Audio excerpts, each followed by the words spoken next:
अध्याय 30। जब राहेल ने देखा कि याकूब के लिए मुंह से कोई संतान नहीं होता, तब वह अपनी बहन से डाह करने लगी और याकूब से कहा, मुझे भी संतान दे, नहीं तो मर जाऊंगी।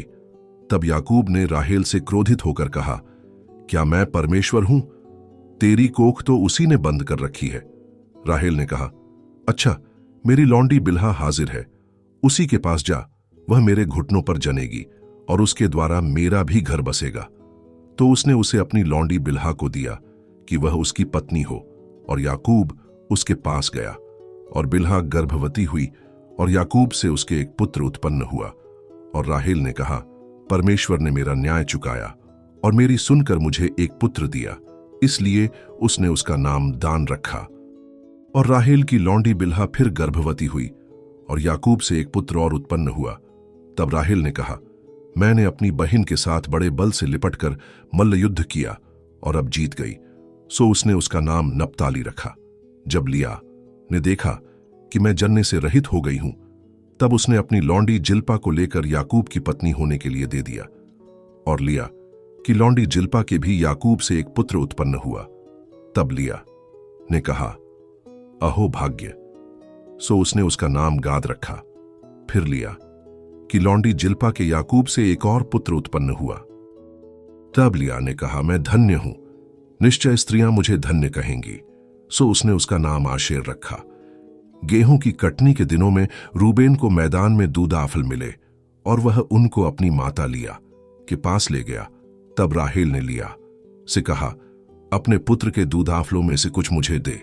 उसने उससे कहा, तूने जो मेरे पति को ले लिया है सो क्या छोटी बात है? अब क्या तू मेरे पुत्र के दूदाफल भी लेने चाहती है? राहेल ने कहा, अच्छा, तेरे पुत्र के दूदाफलों के बदले वह आज रात को तेरे संग सोएगा। सो सांझ को जब याकूब मैदान से आ रहा था, तब लिया उससे भेंट करने को निकली और कहा, तुझे मेरे ही पास आना होगा, क्योंकि मैंने अपने पुत्र के दूदाफल देकर तुझे सचमुच मोल लिया। तब वह उस रात को उसी के संग सोया। तब परमेश्वर ने लिया कि सुनी, सो वह गर्भवती हुई और याकूब से उसके 5वां पुत्र उत्पन्न हुआ। तब लिया ने कहा, मैंने जो अपने पति को अपनी लौंडी दी, इसलिए परमेश्वर ने मुझे मेरी मजूरी दी है। सो उसने उसका नाम इस्साकार रखा। और लिया फिर गर्भवती हुई और याकूब से उसके 6वां पुत्र उत्पन्न हुआ। तब लिया ने कहा, परमेश्वर ने मुझे अच्छा दान दिया है, अब की बार मेरा पति मेरे संग बना रहेगा, क्योंकि मेरे उससे 6 पुत्र उत्पन्न चुके हैं। से उसने उसका नाम जबूलून रखा। तत्पश्चात उसकी एक बेटी भी हुई और उसने उसका नाम दीना रखा।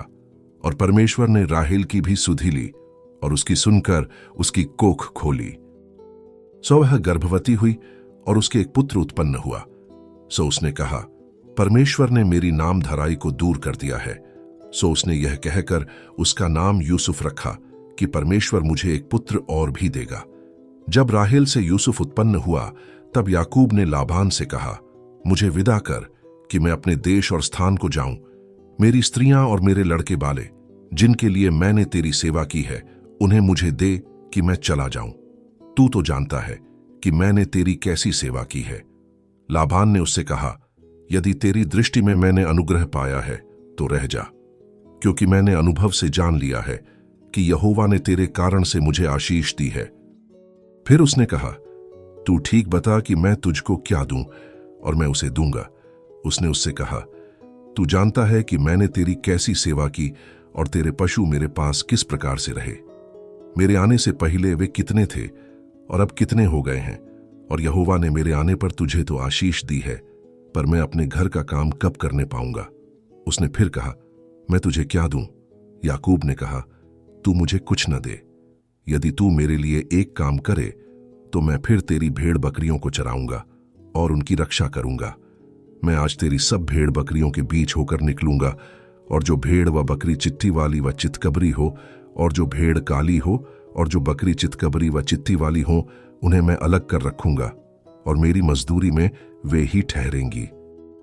और जब आगे को मेरी मजदूरी की चर्चा तेरे सामने चले, तब धर्म की यही साक्षी होगी, अर्थात बकरियों में से जो कोई न चित्ती वाली न चितकबरी हो, और भेड़ों में से जो कोई काली न हो, सो यदि मेरे पास निकलें तो चोरी की ठहरेंगी। तब लाबान ने कहा, तेरे कहने के अनुसार हो। सो उसने उसी दिन सब धारी वाले और चितकबरे बकरों और सब चित्ती वाली और चितकबरी बकरियों को, अर्थात जिनमें कुछ उजलापन था, उनको और सब काली भेड़ों को भी अलग करके अपने पुत्रों के हाथ सौंप दिया। और उसने अपने और याकूब के बीच में 3 दिन के मार्ग का अंतर ठहराया। सो याकूब लाबान की भेड़ बकरियों को चराने लगा। और याकूब ने चिनार और बादाम और अरमोन वृक्षों की हरी हरी छड़ियां लेकर उनके छिलके कहीं कहीं छील के उन्हें धारीदार बना दिया, ऐसी कि उन छड़ियों की सफेदी दिखाई देने लगी। और तब छीली हुई छड़ियों को भेड़ बकरियों के सामने उनके पानी पीने के कठौतों में खड़ा किया। और जब वे पानी पीने के लिए आई तब गाभिन हो गई।